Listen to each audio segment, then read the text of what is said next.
Assalamualaikum warahmatullahi wabarakatuh. Innal hamdalillah nahmaduhu wa nasta'inuhu wa nastahdihi wa nastaghfiruh wa na'udzu billahi min shururi anfusina wa min sayyiati a'malina. Man yahdihillahu fala mudilla lahu ومن يضلله فلا هادي له أشهد أن لا إله إلا الله وحده لا شريك له وأشهد أن محمدا عبده ورسوله يا أيها الذين آمنوا اتقوا الله وقولوا قولا سديدا يصلح لكم أعمالكم ويغفر لكم ذنوبكم ومن يطع الله ورسوله فقد فاز فوزا عظيما. الحمد لله الذي بنعمته تتم الصالحات. ربنا آتنا من لدنك رحمة وهيئ لنا من أمرنا رشدا. اللهم آت نفسي تقواها وزكيها وأنت خير من زكاها أنت وليها ومولاها. Alhamdulillah, syukur pada Allah Azza wa Jal kerana dengan rahmat dan juga limpah kurnia Allah Ta'ala berikan pada kita kesempatan dan juga ruang waktu untuk kita sekali lagi bersama pada malam ni. Dan insya-Allah bermula pada malam ni kuliah kita ialah kuliah yang berfokus kepada satu risalah, iaitu risalah yang bertajuk ataupun buku yang bertajuk Bacaan Pelik dan Ganjil dalam Salat Namun Sahih, yang ditulis oleh dua orang tokoh asatizah di Malaysia ni, iaitu Al-Fadhil Ustaz Zulkhairi Muhammad Nur dan juga Al-Fadhil Ustaz Abdullah Bukhari Abdul Rahim. Kedua-duanya di KL lah, di ibu negara. Buku ini terbitan daripada PTS. Cetakan pertama dia ialah tahun 2022. Hari ini saya bawa 50 naskah, 50 buah buku ni, sebab untuk kuliah ni ada orang infak. Saya pun tak tahu siapa yang infak tu. Dia infak 100 naskah, tapi ada tambahan, mungkin 120 ataupun 130. Semuanya untuk jemaah masjid ni. Saya bawa 50, malam ni dah tak ada dah kot. Kat tengah tu dah tak ada dah. Okey. Untuk minggu seterusnya, minggu depan tak, minggu depan sekali lagi, Jumaat sekali lagi, 27 bulan kot saya tak silap, saya bawa baki dia. Yang tu semua free, tidak ada apa-apa bayaran. Kalau tak cukup, maknanya kena beli lain lah. Okay. Melainkan dia orang nak tambah lagi infak, saya tak tahu. Okay. Tapi Alhamdulillah agak laju jugalah, sebab saya hanya buat hebahan ni baru tak sampai 2 minggu pun. Dan ada orang infak dalam jumlah yang saya rasa agak banyak. Okay. Jadi tuan-tuan yang belum dapat, tuan-tuan puan-puan yang belum dapat, tunggu untuk next kuliah yang 27 bulan tu saya bawa. Dalam 70 dia dah sampai pun, dia pelih baru sampai hari ni, saya tak sempat ambil. Yang ni dah ada sampai awal, sebab tu saya bawa dulu. Okay. Dan itu ialah infak daripada mereka-mereka yang ingin mendapatkan bahagian daripada saham pahala. Jadi kita ambil peluang itu untuk kita gunakan buku ini. Sama ada tuan-tuan nak baca dengan cara mengikuti kuliah ini, ataupun tuan-tuan nak baca sendiri pun, ia bukan benda yang berat. Sebab buku ni dia bukanlah buku yang aras tinggi. Buku ni dia mesra dengan semua peringkat masyarakat. Orang yang boleh membaca, dia boleh faham, sebab dia tak bawa banyak perkara-perkara yang rumit. Okay. Jadi moga usaha penulis dan juga usaha mereka yang menjayakan penerbitan buku ni mendapat pahala di sisi Allah Azza wa Jal. Dalam tujuannya ialah untuk memberikan rasa ta'zimus salah, membesarkan salat. Tujuannya tak lain tak bukan ialah untuk membesarkan salat. Okay. Jadi untuk mukaddimah pada malam ni, saya nak perkenalkan beberapa perkara daripada buku ni lah. Okay. Pertama, buku ni dia mengandungi berapa bab? Mengandungi 5 bab. yang merangkumi rukun qauli yang ada dalam salat. Sebab tu bab pertama dia akan bahas doa iftitah ataupun istiftah. Yang kedua ialah rukun salat yang seterusnya, iaitu bacaan suratul Fatihah. Yang ketiga ialah bacaan dalam rukuk dan sujud. Yang keempat ialah zikir ketika mana i'tidal dan doa di antara duduk antara dua sujud ataupun di antara dua sujud. Dan yang kelima ialah tasyahud akhir. Jadi 5 bab ni dia akan bawakan pada kita bacaan-bacaan yang berbagai-bagai. Bacaan-bacaan yang mungkin kita tak pernah dengar tapi diamalkan oleh Nabi sallallahu alaihi wasallam. Pastinya ianya satu pengetahuan dan ilmu yang menarik. Tujuannya ialah untuk memberikan rasa solat kita ni bukan satu pattern saja. Dia ada banyak bacaan kita pelbagaikan. Okay. Cuma sebagai permulaan pada malam ni, sebelum kita masuk bab yang pertama, saya nak pergi dulu kepada perkara yang lebih utama lagi, iaitu muka surat 158. Tuan-tuan yang ada buku boleh tengok muka surat 158. Yang ni ialah benda-benda penting dulu yang kita kena fokus. Okay. Di bawah tajuk kaifiat amalan dalam salat yang perlu dinilai semula, penulis datangkan 10 perkara berkait dengan salat. Yang pertama, kalau kita tengok, dia sebut situ muka surat 158, kita memberi fokus untuk berdoa selepas salat, namun tidak berdoa dalam salat, khususnya dalam sujud dan ketika tasyahud akhir, iaitu sebelum beri salam. Sebab berdoa dalam salat ianya lebih besar dan lebih banyak peluang-peluang kebaikan, dan dari segi waktu mustajab pun dia lebih mustajab berbanding selepas salat. Itu yang disebutkan oleh Al-Imam Asy-Syafi'i rahimahullahu ta'ala dalam banyak tempat, sama ada nukilan daripada kitabnya ataupun nukilan daripada anak muridnya. Jadi inilah benda-benda yang kita kurang beri perhatian. Yang kedua, kita hanya berpada dengan zikir yang sama seperti subhana rabbiyal azim wa bihamdih ataupun subhana rabbiyal azim, tanpa ada tambahan zikir yang lain.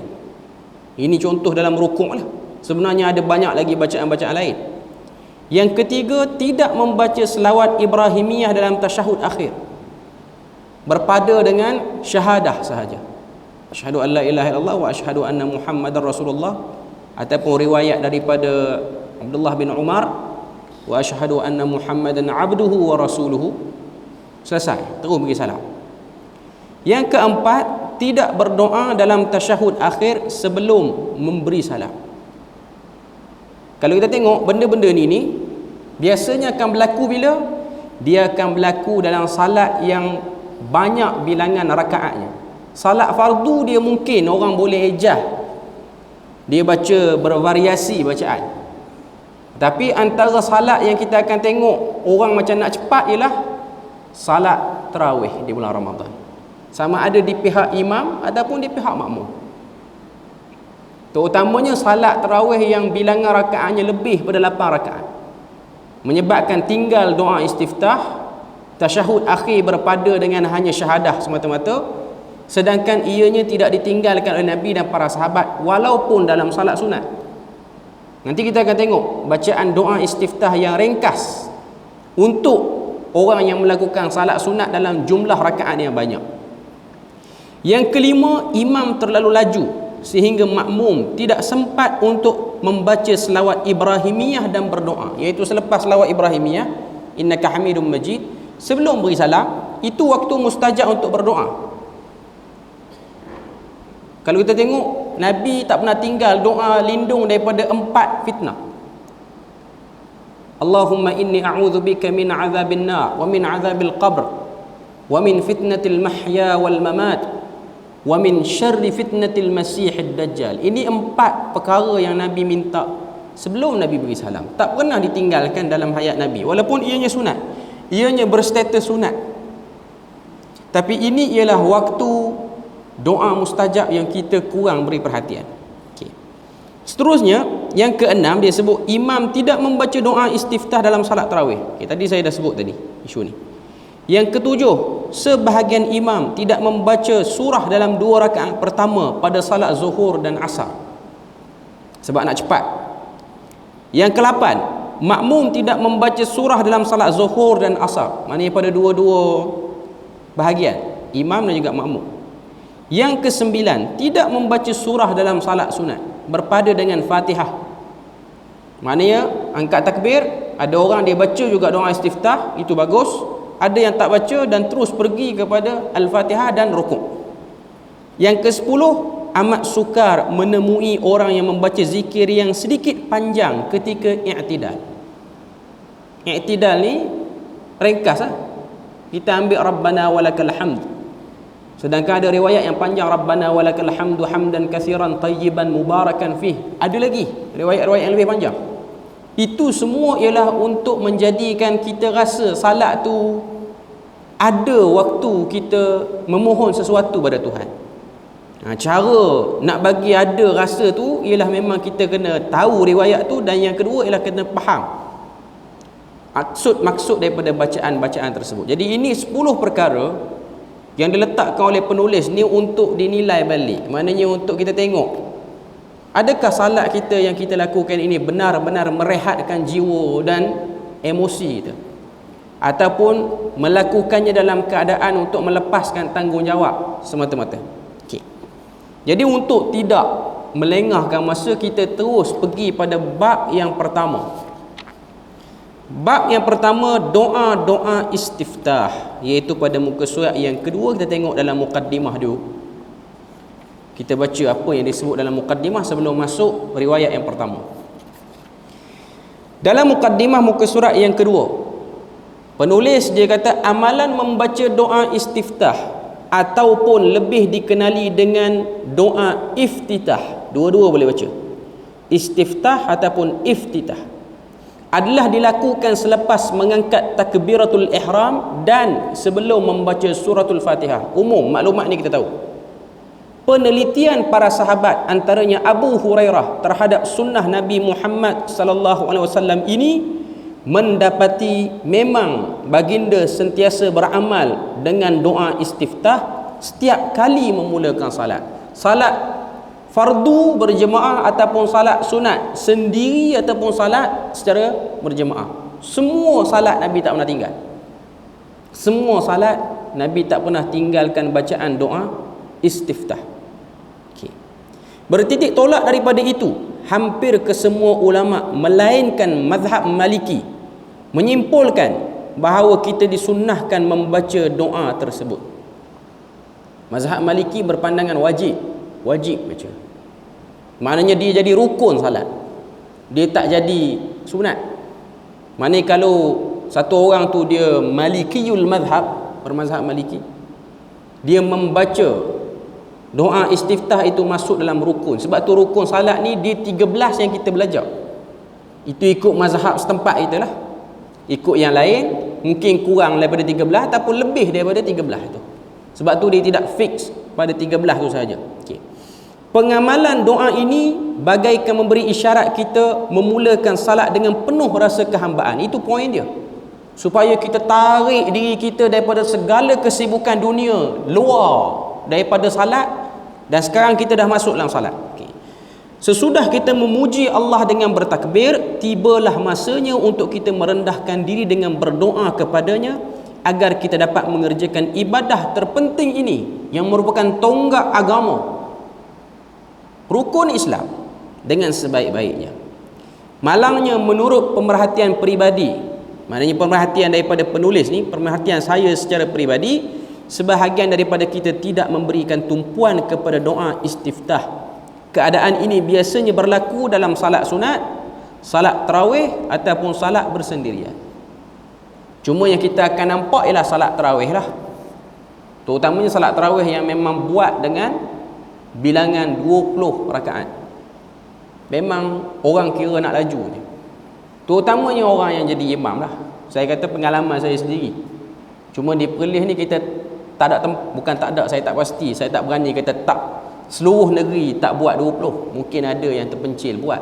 Dan kita pun tak ada masalah untuk orang yang buat 20 tu.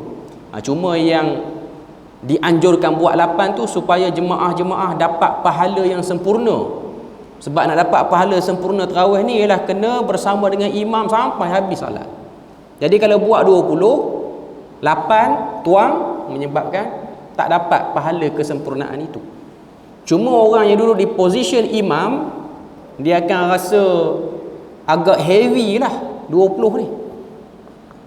Kalau dia berganti okey. Kadang-kadang banyak masjid buat berganti, 8 pun berganti 4-4. Okey lah tu, dia menyebabkan salat tu tak rasa terbeban. Tapi kalau setengah-setengah tempat yang agak pendalaman, yang memang kekurangan imam yang mampu membaca dengan kadar yang agak panjang ataupun salat dalam kadar yang agak panjang, menyebabkan imam tu seorang. Saya ada pengalaman jadi imam tarawih 20 rakaat seorang. Masjid kampung di Terengganu ni, masjid kampung Felda, tidak ada orang muda yang boleh bawa dengan bacaan yang panjang. Jadi kita bawa 20 tu dia jadi macam dia jadi penat. Memang secara peribadi saya kata waktu tu lah, waktu tu belum belajar lagi lah, belum belajar degree apa semua. Kita akan baca, kita hanya tahfiz saja. Kita hanya baca Fatihah terus. Diam je, antara takbir nak bagi Fatihah tak ada baca apa. Sebab kira nak cepat. Sebab bacaan tiap-tiap malam dia ada sukatan dia, paling kurang setengah juzuk lah. Ada orang dia baca cepat, tapi saya tak suka sebab dia agak tergesa-gesa. Cuma nak katanya dalam salat tarawih ni nampak obvious, jelas benda ni. Okay.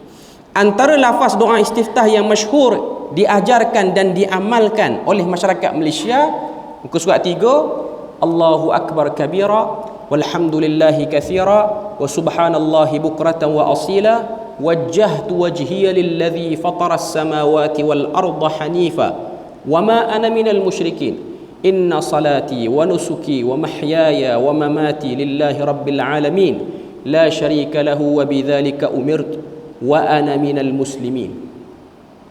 Ini lafaz yang terkenal yang memang kita selalu baca yang ni, bahkan kita membesar dengan lafaz ini. Dalam doa istiftah ini dia menggabungkan dua riwayat. Riwayat pertama ialah Allahu Akbar kabira walhamdulillahi kathira wa subhanallahi bukratan wa asila. Situ riwayat pertama. Riwayat kedua, wajjahtu wajhiya lilladzi fataras samawati wal ard, sampailah wa ana minal muslimin. Tu riwayat kedua. Sebab di sisi mazhab Syafi'i kita boleh membaca doa istiftah dengan menggabungkan beberapa riwayat. Sebab doa iftitah ni ada 9 riwayat. Kita gabung 2. Yang eloknya baca 1, tapi gabung 2. Dan memang kita membesar dengan yang ini. Sebab tu tuan-tuan tengok, kita memang lebih terkenal dengan bacaan pattern ini. Di masjid ni pun tuan-tuan tengok, ada satu frame ujung sana tu, ujung sana tu doa istiftah. Saya perasan saya sembahyang asar doa istiftah situ. Ini yang riwayat dalam ni lah. Tuan-tuan duduk lama masjid kena perasan lah. Saya baru datang ni dah perasan lah. Okay. Tu yang ada gambar macam Quran terbuka tu. Sebelah surah apa? Surah Fatihah kot. Okay. Di sebelah kanan tuan-tuan. Sebelah saya ni sebelah kiri lah. Okay. Tak salah riwayat ni betul. Tak salah pun. Cuma dia ada gabungan dua riwayat. Okay. Kemudian dia sebut, saya tak nak bacalah dia punya terjemahan tu. Nanti kita akan sentuh balik nanti dalam riwayat-riwayat akan datang. Saya berpandangan sebahagian kita sukar ataupun tidak beramal dengan doa istiftah dalam keadaan demikian, khususnya setiap kali memulakan salat tarawih, adalah disebabkan doa tersebut agak panjang. Memang riwayat ni dia agak panjang pun. Walhal ada sahaja lafaz doa istiftah yang ringkas dan sesuai untuk diamalkan. Dengan mengetahui yang ringkas-ringkas ni, kita akan mudah. Kita tak nak tinggal sunnah baca doa istiftah tu. Kita ambil riwayat yang ringkas. Dan imam pun dia ada riwayat yang lagi ringkas untuk salat tarawih ataupun salat-salat yang ambil waktu yang agak lama lah. Dalam bab ini saya kongsi 9 pilihan bacaan doa istiftah yang sahih yang boleh diamalkan dalam ibadah salat. Okey, selesai untuk mukaddimah bab yang pertama. Muka surat yang keempat, doa istiftah yang pertama ini ialah riwayat daripada Imam Bukhari dalam kitab dia Sahih Bukhari daripada Abu Hurairah. Kita tengok riwayat ni. Riwayat ni antara riwayat yang paling kerap Nabi baca. Terutamanya pada waktu salat sunat secara bersendirian. Tak kira lah salat apa pun. Salat rawatib ke, Salat duha ke, salat witir pun Nabi banyak baca yang ni. Kita tengok riwayat dia. Kana Rasulullah sallallahu alaihi wasallam yaskutu baina at-takbir wa baina al-qira'ati iskatan. Maksud dia, Rasulullah akan diam antara takbiratul ihram dan juga bacaan suratul Fatihah. Qala ahsibuhu qala hunayyatan. Abu Hurairah bertanya, demi bapaku dan ibuku wahai Rasulullah, apa yang Rasulullah baca ketika berdiam di antara takbir dan bacaan? Okey, kita tengok situ. Bi abi wa ummi ya Rasulullah iskatuka bainat takbiri wal qiraati ma taqul. Qala aqul. Doa dia yang bawah tu, yang kelabu bawah tu. Cuma nak katanya Abu Hurairah ni dia perasan, dia agak lewat masuk Islam. Dia masuk Islam pun Nabi sempat dengan dia 4 tahun je, lepas tu Nabi wafat. Okay. Jadi dia kata, aku memang perasan Nabi selalu diam di antara takbir nak ke baca Al-Fatihah tu. Ini dia perasan dalam salat jahar lah. Diam tu baca apa? Okay. Sebab tu dalam riwayat dia sebut ahsibuhu qala hunayyatan. Dia macam agak lama jugalah Nabi diam tu. Okay. Riwayatnya ialah riwayat yang berbunyi, Allahumma ba'id baini wa baina khatayai kama ba'adta baina al-masyriqi wal maghrib. Allahumma naqqini minal khataya kama yunaqqa ath-thawbul abyadu minad danas. Allahumma ighsil khatayaya bil ma'i wath thalji wal barad. Itu riwayat dia. Kita perhati makna dia satu-satu. Doa istiftah ni ialah doa yang paling kerap Nabi baca. Ini riwayat ni, riwayat daripada Abu Hurairah ni. Allahumma ba'id baini wa baina khatayai. Ya Allah, jauhkan aku daripada dosa-dosaku sebagaimana engkau jauhkan antara timur dan juga barat. Ba'id baini wa baina khatayai kama ba'adta bainal masyriq wal maghrib. Itu maksud dia. Minta jauh daripada dosa. Maknanya minta pengampunan. Allahumma naqqini minal khataya. Tadi minta jauh, sekarang Allahumma naqqini. Ya Allah, sucikan aku daripada dosa-dosa. Minal khataya kama yunaqqa thawbul abyadu minad danas. Seperti mana engkau sucikan pakaian yang putih daripada kotoran. Kemudian Allahumma ghsil khatayaya. Ya Allah, engkau basuhlah diri aku daripada dosa-dosa ini bil ma, dengan air, was thalj, iaitu salji, wal barad, dan juga embun. Habis doa istiftah riwayat yang pertama. Okay. Dalam doa ni 3 benda Nabi minta. Ba'id, naqqi, dan aghsil. Ya Allah, jauhkan aku daripada dosa-dosaku. Itu yang pertama. Ya Allah, bersihkan aku daripada dosa-dosaku. Dan yang ketiga ialah aghsil. Basuh aku ataupun mandikan aku. Maknanya sucikan lah. Cuma naqini itu maksud dia sucikan. Aghsil tu maksud dia bersih betul. Bersih betul-betul. Okay. Dalam syarah kepada hadis ini, iaitu dalam kitab Fathul Bari, kita tengok apa Al-Hafiz Ibnu Hajar Al-Asqalani sebut dalam muka surat yang kelima tu.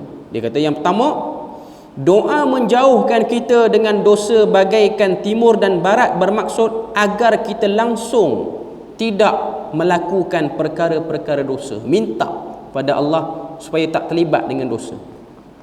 Sebab tu kalau kita perasan, salat jenazah, antara intipati salat jenazah ialah doa keampunan kepada si mati. Allahumma ighfir lahu warhamhu wa'afihi wa'fu anhu, dan sekian-sekian lah. Sebab tu ada riwayat-riwayat yang menunjukkan Nabi memperpanjangkan doa minta ampun kepada jenazah ataupun orang yang mati waktu berlangsungnya salat jenazah. Sebab tu ketika mana berlakunya beberapa peristiwa dalam sirah Nabi ni, berlakunya perang, ada keadaan-keadaan Nabi akan salat jenazah dengan banyak bilangan takbir. Kita mungkin biasa dengar salat jenazah yang popular 4 kali takbir.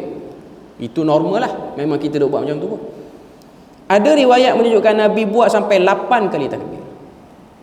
Cuma kita tak pernah buat kot, bukan jarang, tak buat pun. Sebab nak buat tu dia kena penerangan dulu. Orang mati nak kena cepat ke bumi, buat penerangan, orang jadi pening, jadi akhirnya buat 4 ekor dulu. Cuma nak katanya kita tak biasa tengok. Yang panjang sampai 2-3 kali takbir tambahan tu apa dia? Sama je, doa keampunan juga. Allahumma ghfir lahum warhamhum. Sebab kumpulan sahabat yang meninggal tu agak ramai. Sebab Nabi mengimpikan bersihnya jenazah-jenazah ini daripada dosa. Sebab memang yang akan boleh tolong si mati ni ialah bersih daripada dosa, bukan setakat tolong si mati. Kita sekarang ni pun, kesusahan yang berlaku dalam hidup kita ni tak dinafikan ianya datang daripada dosa yang pernah kita lakukan, sama ada perasan ataupun tak perasan. Apa-apa saja. Sebab tu kita akan tengok Fudail bin Iyad. Fudail bin Iyad ni ialah tokoh besar. Dia kata, tidak aku dapati bila mana aku tengok isteri aku tak dengar kata aku, dia melawan. Anak aku tak dengar kata aku. Bahkan makanan di rumah aku cepat rosak, melainkan ianya berpunca daripada dosa. Isteri tak dengar kata, anak tak dengar kata, makanan cepat basi, kenderaan yang tidak elok. Kenderaan dulu kan ternakan, binatang ni. Maknanya binatang tu, keledai ke unta ke, dia macam protes, tak bagi kita naik dia. Kalau hari ni mungkin kereta rosak, motor tak jalan. Kata Fudail bin Iyad, semua ni berlaku kerana dosa. Selain daripada tak servis lah. Tak servis pun sebab juga. Walaupun dia orang saleh duduk masjid selalu, tapi kereta kalau tak servis, itu asbab duniawi kena ambil. Cuma nak katanya penyebab. Ada orang kereta elok, kereta 300,000 sama mahal dengan rumah, tapi banyak naik towing daripada dia boleh drive.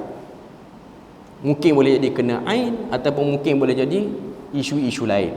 Okay. Cuma nak katanya kita kena sedar, apa-apa saja kesusahan. Ada orang dia mengongot sebab apalah isteri aku tak dengar kata, ataupun mengongot sebab apalah suami aku ni macam ni, mengongot sebab apalah anak. Ya, boleh jadi dia terpengaruh dengan pengaruh luar, tapi antara benda yang kita kena tahu ialah dosa yang kita lakukan. Sebab kita kena akui manusia dipenuhi dengan dosa. Sebab tu kita salat ni start dengan riwayat ni. Riwayat ni ialah riwayat yang paling jelas memberikan makam kehambaan. Poin kedua dia sebut sini, tujuan disebutkan pakaian putih kerana kebiasaannya kotoran akan nampak lebih jelas pada pakaian putih berbanding pakaian berwarna lain. Sebab apa sebut putih? Sebab antara pakaian yang paling susah untuk dijaga kebersihannya ialah pakaian yang berwarna cerah ataupun putih ni lah. Untuk menyucikan kotoran pada pakaian putih tentulah amat sukar berbanding pakaian warna lain. Menurut Ibn Daqiq Al-Aid, ini bermakna kita amat berharap agar Allah benar-benar membersihkan kita daripada sebarang dosa. Sebab pakaian putih, satu noda kecil pun akan nampak. Nak katanya, nak bagi kita ni rasa dosa ni walaupun simple dosa tu, kita rasa macam biasa, tapi dia ada kesan. Sebab tu ada satu kisah Imam Al-Haramain Al-Juwaini. Imam Al-Haramain ni tokoh besar sezaman dengan Imam Al-Ghazali. Bahkan dia guru kepada Imam Al-Ghazali lagi awal lah, maknanya dia kurun ketiga ataupun kurun keempat. Dipanggil dengan Imam Haramain ni sebab dia jadi imam di Mekah dan juga di Madinah. Imam Al-Juwaini. Imam Al-Juwaini tokoh besar. Imam Al-Ghazali belajar dengan dia. Dia kata, Imam Ghazali kata, satu hari aku tengok Imam Juwaini ni waktu dia mengajar, dia terlekat, dia tak boleh huraikan part tu, tak boleh hurai. Dia macam sangkut. Dia balik rumah, dia tak tahu apa punca dia. Cuma dia cek diri dia apa semua. Dia tanya mak dia. Hari ni dia mengajar, Imam Juwaini tanya mak dia, hari ni dia mengajar. Dia mengajar tu sangkut situ. Sebenarnya sebelum-sebelum ni okey pun, tapi hari tu dia sangkut. Okay. Kata ibu kepada Imam Al-Juwaini, dia kata dulu waktu kamu dalam fasa menyusu ni, aku pernah tinggalkan kamu pada satu orang hamba. Bukanlah Imam Juwaini tu menyusu dengan hamba tu, menyusu dengan mak dia lah, dengan ibu susuan dia yang lain. Cuma Imam Juwaini ni dengan sebab mak dia ada urusan, mak dia letakkan pada seorang hamba, yang mana hamba tu dia bukan hamba milik keluarga Imam Juwaini ni, hamba lain, cuma dia duduk dekat-dekat kawasan kejiranan rumah. Tinggal Imam Juwaini situ dengan sebab ada urusan. Waktu tu Imam Al-Juwaini ni menangis yang amat kuat, dan dia rasa hamba yang jaga tu, dia bukan hamba pada ayah Imam Juwaini, bukan hamba pada mak Imam Juwaini pun bukan. Dia pun rasa cara nak bagi Imam Juwaini ni, waktu tu tak imam lagi lah, sebab dia budak, dia baby lagi. Okay. Dia mungkin nak susu, dia pun bagi susu daripada dirinya, sebab waktu tu pun dia dalam fasa menyusu, dia ada anak dia. Okay. Bila mana mak dia balik, mak dia tengok Imam Juwaini disusukan oleh hamba yang bukan milik keluarganya, dia suruh stop. Dia kata tak boleh, sebab kamu bukan hamba aku, dan ini bukan susu yang kita persetujui. Kita tak ada apa-apa agreement pun. Kalau ibu susuan tu lain. Jadi Imam Juwaini kata, mungkin kamu pernah termakan benda syubhah menyebabkan kamu sangkut nak mengajar hari ini. Cerita tu 30 tahun yang lepas, kata Imam Al-Ghazali. Nak cerita apa tuan-tuan? Kurangnya orang dulu buat dosa sampai boleh ingat yang 30 tahun lepas. Sangkut yang hari ini ni mungkin syubhah, bukan haram, syubhah saja. Jadi kita hari ni banyak sangkut dalam hidup ni, tak tahulah dosa yang mana satu, sebab banyak sangat duk buat. Bukan hak yang 30 tahun lepas, yang kemarin pun berapa bakul duk buat. Sangkut banyak dalam hidup. Okay. Cuma kalau kita salat ni, dengan kita baca yang macam ni, dia memberi feeling yang dalam. Akui depan Tuhan, aku memang betul banyak dosa. Bersihkan aku, jauhkan aku, mandikan aku. Okey. Yang ketiga, bersihkan dosa dengan air salji dan air sejuk mempunyai beberapa maksud. Iaitu yang pertama, menurut Al-Khattabi, salji dan embun digunakan untuk menambahkan lagi kebersihan selepas dosa dibersihkan dengan air. Sebab kita kena tahu, untuk bersihkan satu-satu benda ni, kita kena guna air yang lebih dingin suhu dia. Walaupun ada orang kata guna air panas pun boleh, tapi dari segi teori yang betul, untuk menghilangkan kotoran ni kena guna air yang sejuk, salji dan juga embun. Jadi di sisi masyarakat Arab, dia orang nak bersihkan sesuatu ialah dengan salji dan embun. Itu pandangan Al-Khattabi. Yang kedua, kalau kita tengok, sifat salji ni dia akan tutup benda-benda yang tak elok di permukaan bawah dia. Sebab tu tuan-tuan tengok gunung yang diselaputi salji, tak nampak dekat mana orang tarah dia. Dengan sebab dia turun putih habis, nampak cantik, elok, ambil gambar, tak ada orang kacau, tak ada tapak kaki apa-apa pun. Itu antara simbolik yang digunakan oleh Nabi. Surat ke-6, menurut Ibnu Daqiq Al-Aid, ini adalah kiasan kepada setinggi-tinggi pengampunan. Ibn Daqiq banyak melihat ianya ialah lebih kepada metafora ataupun lebih kepada kiasan, balarah. Sesuatu yang dibasuh berkali-kali dengan menggunakan 3 jenis pembersih pasti akan menjadi benar-benar bersih. Pertama, basuh dengan air. Kedua, basuh dengan salji, ataupun basuh dengan salji dulu, basuh dengan embun, lepas tu basuh dengan air biasa. Benda tu confirm dia akan bersih. Okey. Poin seterusnya dia sebut sini, muka surat yang ke-6, 3 jenis pembersih ini adalah nilai yang berbeza. Seperti doa yang dirakam dalam surah Al-Baqarah. Allah Ta'ala berfirman, ini ayat yang terakhir dalam surah Al-Baqarah. Allah Ta'ala sebut, wa'fu anna waghfir lana warhamna. Maafkan kesalahan kami, ampunkan kami, rahmati kami. Ada beza al-afu dengan al-ghafru dengan arham, rahm. Ada beza perkataan wa'fu dengan waghfir dengan warham. martabatnya berbeza-beza. Cuma perkataan warhamna itu paling tinggi dalam mohon pengampunan. Jadikanlah dosa kami ni dihapus daripada buku catatan macam tak pernah buat.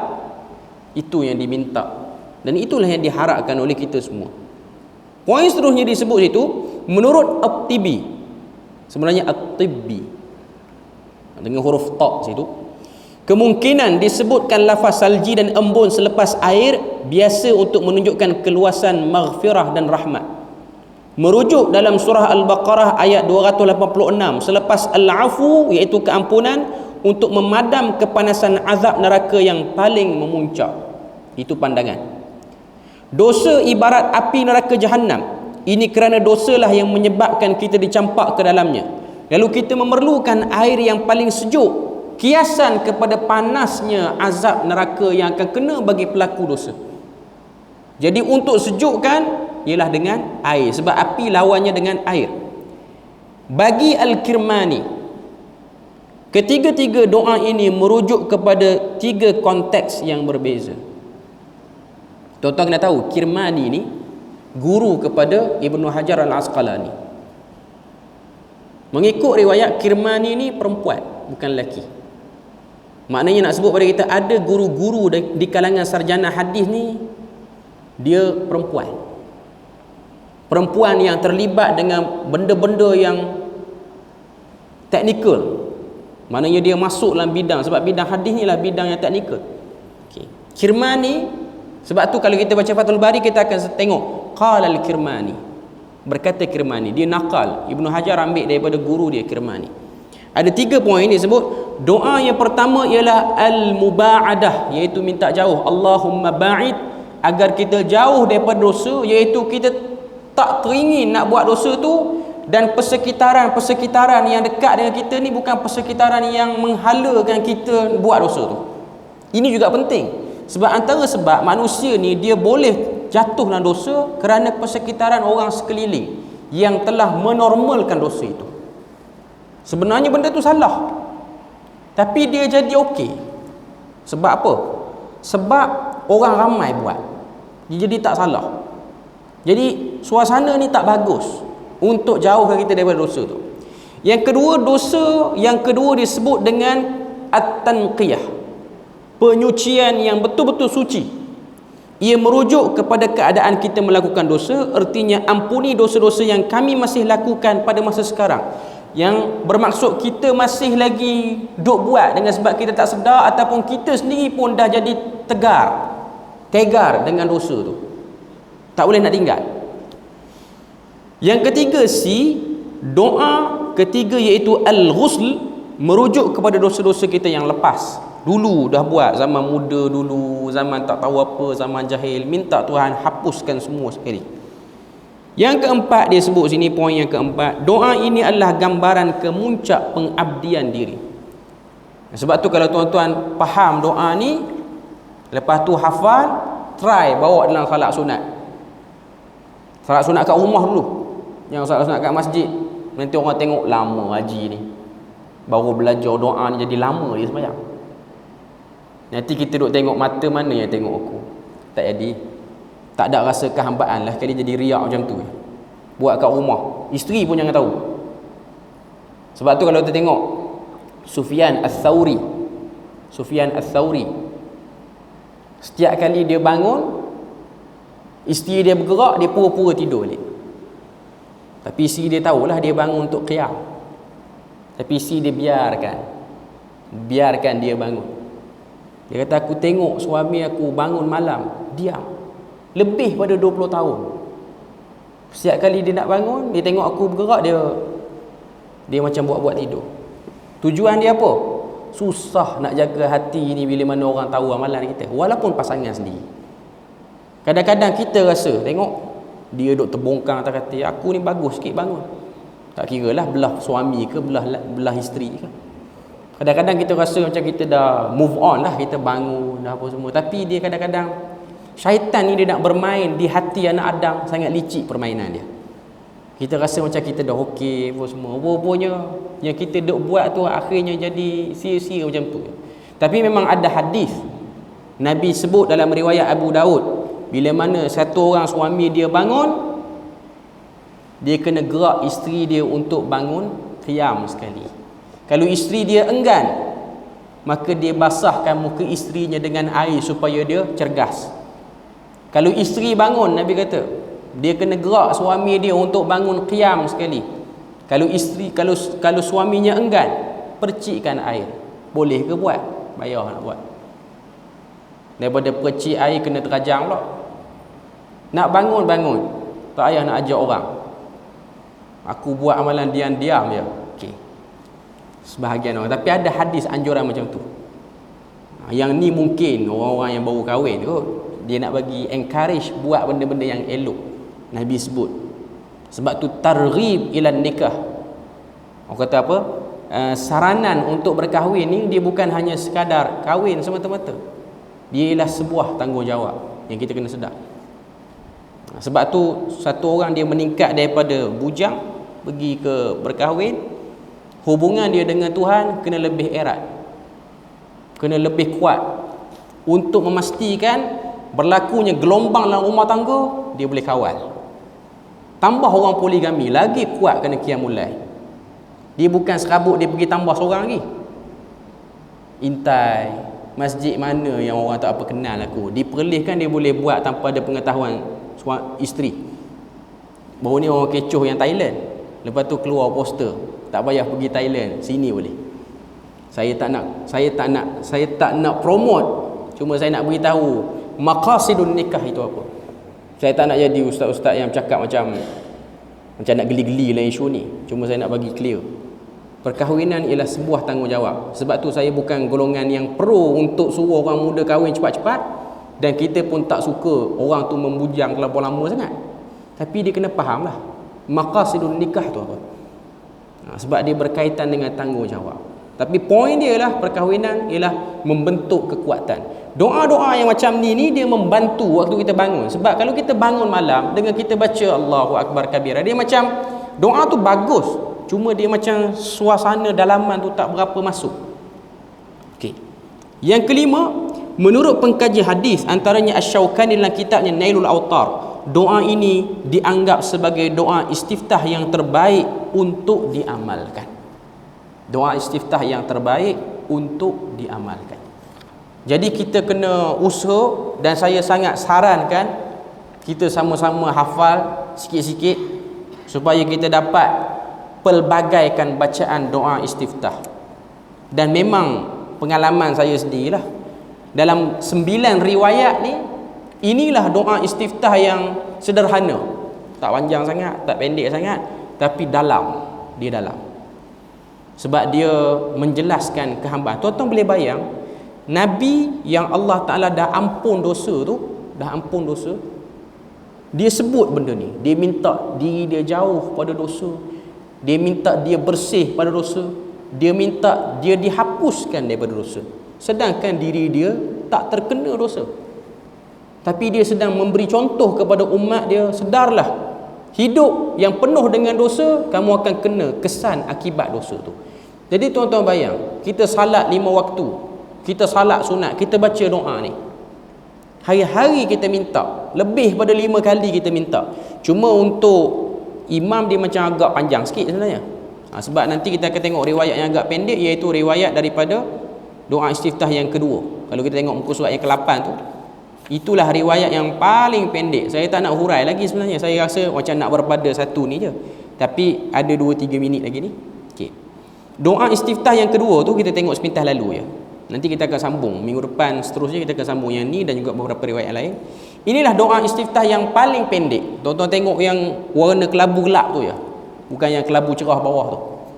Doa istiftah yang terpendek, dan Nabi akan baca dalam salat jemaah bersama dengan para sahabat, iaitu doa istiftah yang berbunyi subhanakallahumma wa bihamdik wa tabarakasmuk wa ta'ala jadduk wa la ilaha ghairuk. Yang ni imam untuk salat tarawih, yang ni lah yang paling pendek. Yang paling pendek, paling mudah, supaya menjadi orang yang tak tinggalkan sunnah membaca doa istiftah. Jadi saya rasa macam nak berpada situ je. Ni sebagai pengenalan lah, nanti minggu depan kita akan sambung lagi. Okey. kita berpada situ je untuk malam ni. Moga Allah Ta'ala beri rahmat dan berkat. InsyaAllah sama-sama kita amalkan. Dan kita jumpa pada next kuliah lah. Setakat tu saja. Subhanakallahumma wa bihamdika asyhadu an la ilaha illa anta wa astaghfiruka wa atubu ilaik. Wassalamualaikum warahmatullahi wabarakatuh.